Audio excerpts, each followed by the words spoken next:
Hi all, welcome back. അപ്പോൾ നിങ്ങളുടെ syllabus എല്ലാം വന്നു കഴിഞ്ഞു. ഇനി നമുക്ക് പ്രത്യേകിച്ച് ഒരു ചേഞ്ചസ് ഒന്നും എക്സ്പെക്ട് ചെയ്യാൻ വേണ്ടിയില്ല. അപ്പോൾ ഇനി എല്ലാവരും നന്നായിട്ട് പ്രിപ്പയർ ചെയ്ത് തുടങ്ങുക. പ്രത്യേകിച്ച് MC ക്വസ്റ്റ്യൻസ് പരമാവധി പ്രാക്ടീസ് ചെയ്യുക. ഇപ്പോൾ ഇന്നത്തെ വീഡിയോയിൽ നമ്മൾ ഓൾറെഡി വീഡിയോ ചെയ്തിട്ടുണ്ടായിരുന്നു. റിസോഴ്സ് ആൻഡ് ഡെവലപ്മെൻറ്റ് ചാപ്റ്ററിനെ ബേസ് ചെയ്തുകൊണ്ടുള്ള ഫസ്റ്റ് വീഡിയോ. അതിൽ നമ്മൾ ഏകദേശം ഒരു 10ഓളം ക്വസ്റ്റ്യൻ ഡിസ്കസ് ചെയ്തിട്ടുണ്ടായിരുന്നു. അതിൻ്റെ ഒരു സെക്കൻഡ് പാർട്ടാണ് ഇന്ന് ചെയ്യുന്നത്. ഇതിൽ നമ്മൾ സാധാരണ MCQന് പുറമേ നിങ്ങൾക്ക് എക്സ്പെക്ട് ചെയ്യാവുന്ന വേറെ ചില ടൈപ്പ് ഓഫ് MC ക്വസ്റ്റ്യൻസ് കൂടെ നമുക്കിതിൽ പരിചയപ്പെടാം. അപ്പോൾ നിങ്ങൾ ചെയ്യേണ്ടത് ഓരോ ക്വസ്റ്റ്യൻ വായിച്ചതിന് ശേഷം നിങ്ങൾ ജസ്റ്റ് വീഡിയോ ഒന്ന് പോസ് ചെയ്യുക. അല്ലെങ്കിൽ ഞാൻ കുറച്ച് സെക്കൻഡ്സ് സമയം അവിടെ തരുന്നുണ്ട്. ആ സമയത്തുള്ള നിങ്ങൾ ജസ്റ്റ് ഒന്ന് ഗസ് ചെയ്ത് നോക്കുക ആൻസർ. ഓക്കെ, ക്വസ്റ്റ്യൻ നമ്പർ 1 വളരെ ഈസി ആയിട്ടുള്ള ക്വസ്റ്റ്യൻ ആണ്. ഓൾറെഡി നിങ്ങൾക്ക് ആൻസർ കിട്ടിയിട്ടുണ്ടാവും വിചാരിക്കുന്നു. There is enough for everybody's need but not for anybody's greed. Who said this? നിങ്ങൾ ആ ചാപ്റ്ററിൽ പഠിച്ചൊരു കൊട്ടേഷൻ ആയിരുന്നു ഇത്.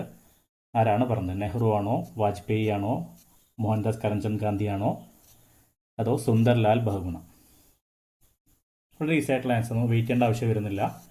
ആൻസർ ഗാന്ധിജിയാണ്. ഗാന്ധിജിയാണ് ഈ റിസോഴ്സ് കൺസർവേഷനെ കുറിച്ച് ഇങ്ങനെ ഒരു കാര്യം പറഞ്ഞിട്ടുണ്ടായിരുന്നത്. Okay, now question number 2. Under which of the following tide energy can be put? നമുക്ക് എവിടെയാണ് ഈ ടൈഡ് എനർജിയെ പ്ലേസ് ചെയ്യാൻ പറ്റുക? റീപ്ലേനിഷബിൾ എനർജി ആണോ, ഹ്യൂമൻ മെയ്ഡ് ആണോ, അബയോട്ടിക് ആണോ, നോൺ റീസൈക്ലബിൾ ആണോ? ഈസി ക്വസ്റ്റൻ അല്ലേ? നമുക്കറിയാം എന്തായാലും ഹ്യൂമൻ മെയ്ഡ് അല്ല.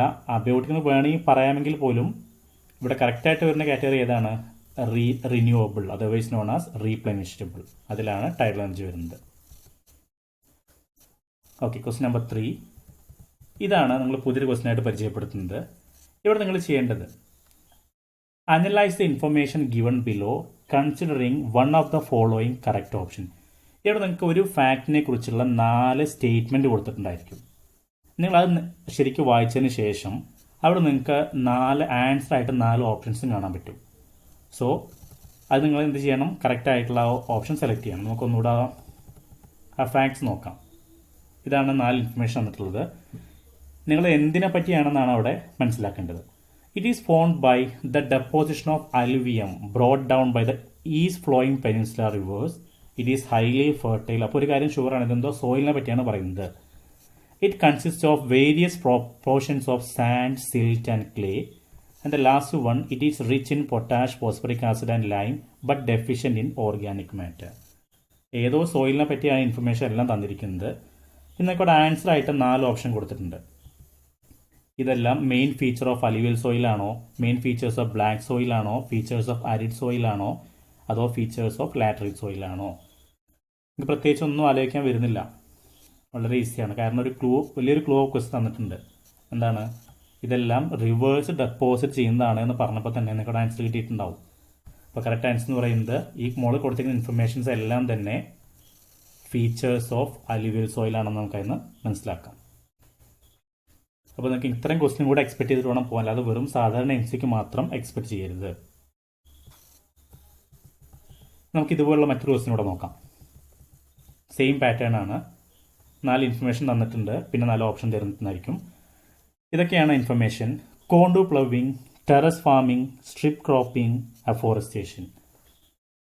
നിങ്ങൾക്കത് കണ്ടാൽ തന്നെ മനസ്സിലായിട്ട് എന്താണെന്നുള്ള ഐഡിയ നിങ്ങൾക്ക് കിട്ടിയിട്ടുണ്ടാവും. ഓപ്ഷൻ ഇല്ലാതെ തന്നെ ഈ 4 എണ്ണം എന്തിനെ സൂചിപ്പിക്കുന്ന നിങ്ങൾക്ക് മനസ്സിലായിട്ടുണ്ടാവും. നിങ്ങൾക്ക് ഓപ്ഷൻ നോക്കാൻ വളരെ ഈസി ആയിരിക്കും. Measures of ploughing, measures of soil conservation, measures of terrace farming and measures of afforestation.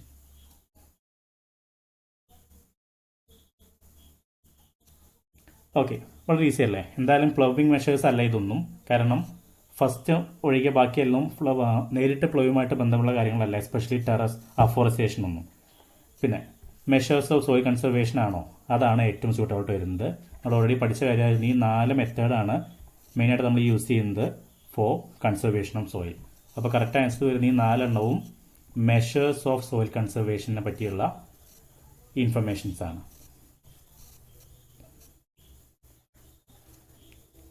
ഇനി ക്വസ്റ്റ്യൻ നമ്പർ 5. ഇതൊരു സാധാ MCQ ആണ്. Which of the following soils are self aeration capacity? Alluvial soil, red soil, black soil, mountain soil.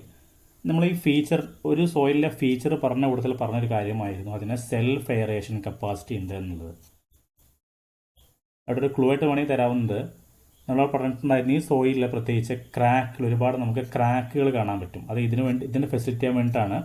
To facilitate self aeration capacity there are lot of cracks present on the soil. ഏതായിരിക്കും answer? Correct answer വരുന്നത് black സോയിലാണ്. Black സോയിലാണ് ഒരുപാട് ക്രാക്സുകൾ ഉള്ളതും അതുകൊണ്ട് തന്നെയാണ് അവിടെ സെൽഫ് എയറേഷൻ കപ്പാസിറ്റി കൂടുതലായിട്ട് കാണുന്നത്. ഇനി question number 6.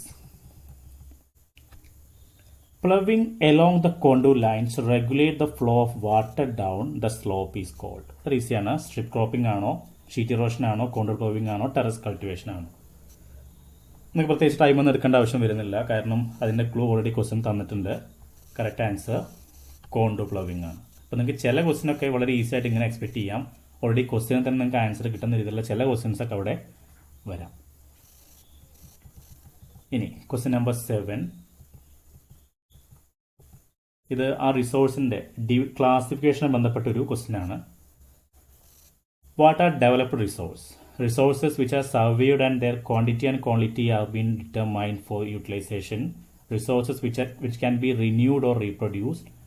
Those things which are composed of non-living things.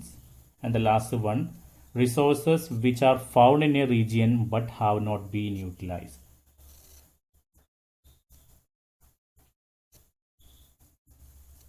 Okay, ഇതൊരു ഈസി ക്വസ്റ്റ്യൻ ആണ്, പ്രത്യേകിച്ച് ആലോചിക്കേണ്ടി വരുന്നത് തോന്നുന്നു. കറക്റ്റ് ആൻസർ വരുന്നത് ഓപ്ഷൻ എ ആണ്. ഇവിടെ നമ്മൾ റിസോഴ്സിൻ്റെ ക്വാണ്ടിറ്റിയും അതിൻ്റെ ക്വാളിറ്റി എല്ലാം ഓൾറെഡി അസസ് ചെയ്തിട്ടുണ്ട്, ഡിറ്റർമൈൻ ചെയ്തിട്ടുണ്ട്. മാത്രമല്ല it is currently in use now, നമ്മളിപ്പോൾ യൂസ് ചെയ്തുകൊണ്ടിരിക്കുന്ന റിസോഴ്സും കൂടിയാണ്. So it is known as developed resource.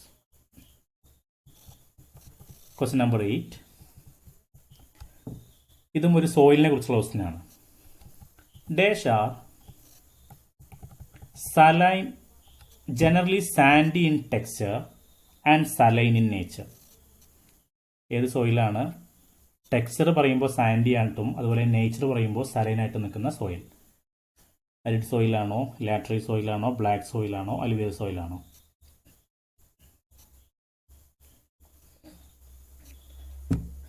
Okay, so correct answer is arid സോയിലാണ്. സാൻഡി ഇൻ ടെക്സ്ചറും അതുപോലെ സലൈൻ ഇൻ നാച്ചുറുമായിട്ട് വരുന്നത്. Now, question number 9.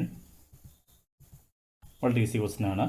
The first International Earth Summit in 1992 was held at. എവിടെയാണ് നമ്മൾ പഠിച്ച? ഓർക്കുന്നുണ്ടായിരിക്കും. ഇന്റർനാഷണൽ എർത്ത് സമ്മിറ്റിൻ്റെ കാര്യം പറഞ്ഞിട്ടുണ്ടായിരുന്നു. അവിടെ വെച്ച് അവർ അജണ്ട 21 കാര്യമൊക്കെ ഡിസ്കസ് ചെയ്തിട്ടുണ്ടായിരുന്നു. Rio de Janeiro, New Delhi, Germany, Italy. ഇതിൽ കൺഫ്യൂസിംഗ് ആയിട്ടുള്ള യാതൊരു ഓപ്ഷൻ ഇല്ലാത്തതുകൊണ്ട് തന്നെ വളരെ പെട്ടെന്ന് നിങ്ങൾക്ക് ആൻസർ കിട്ടും. So correct answer Rio de Janeiro ആണ്. ഇനി ഇവിടെ കൺട്രി ആയിട്ടാണ് ചോദിക്കുന്നതെങ്കിൽ ബ്രസീൽ എന്നുകൂടെ ഓർക്കണം. ഓക്കെ, ഇനി വരുന്നത് നമുക്ക് ചില അസേർഷൻ റീസൺ ക്വസ്റ്റ്യൻസ് ഡിസ്കസ് ചെയ്യാം. ഒരുപാടും ഡിസ്കസ് ചെയ്യുന്നില്ല. ഈ വീഡിയോ നമ്മൾ 2 ക്വസ്റ്റ്യൻ മാത്രമേ ഡിസ്കസ് ചെയ്യുന്നുള്ളൂ. നമുക്ക് വരുന്ന വീഡിയോസിൽ ബാക്കി നോക്കാം. നിങ്ങൾക്കറിയാം അസേർഷൻ റീസൺ ക്വസ്റ്റ്യൻസിന് സാധാരണയായിട്ട് നിങ്ങൾക്ക് 4 ഓപ്ഷൻ ആയിരിക്കും കിട്ടുന്നുണ്ടായിരിക്കുക. നമ്മൾ കഴിഞ്ഞ വീഡിയോയിൽ പറഞ്ഞതുപോലെ if both assertion and reason are true and reason is the correct explanation of assertion. ഇവിടെ ശ്രദ്ധിക്കേണ്ട കാര്യം രണ്ടാമത്തെ ഓപ്ഷനും ഇന്ന് കാണുമ്പോൾ ഒരുപോലെ തോന്നാം, പക്ഷെ അവിടെ ഒരു വ്യത്യാസം വരുന്നത് രണ്ടും കറക്റ്റാണ്. അസേർഷനും കറക്റ്റാണ്, റീസണും കറക്റ്റാണ്. പക്ഷേ റീസൺ എന്ന് പറയുന്നത് ആ അസേർഷന്റെ കറക്റ്റ് എക്സ്പ്ലനേഷൻ അല്ല, not the correct explanation of assertion. മൂന്നാമത്തെ ഓപ്ഷൻ നിങ്ങൾക്ക് അറിയാം, if assertion is true but reason is false. ഇനി if both assertion and reason are false, അങ്ങനെയാണെങ്കിൽ ഡി സെലക്ട് ചെയ്യുക. നമുക്ക് ക്വസ്റ്റിനോട്ട് പോവാം. ഇതാണ് question number 1. Soil is the most important renewable natural resource. അതാണ് അസേർഷൻ. ഇനി reason, soil support different types of living organism on earth.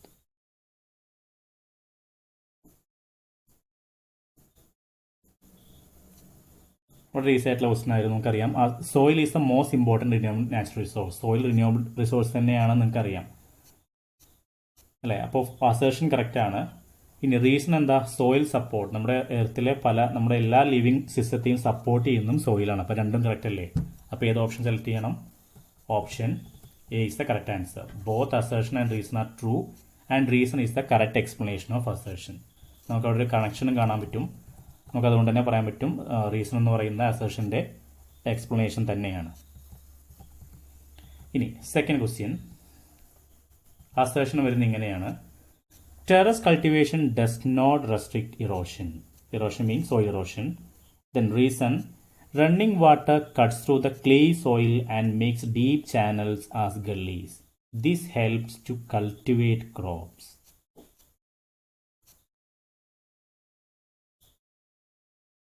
Answer വിചാരിക്കും നോക്കാം, analyse ചെയ്ത് നോക്കാം. അസേഷൻ പറഞ്ഞ എന്താ?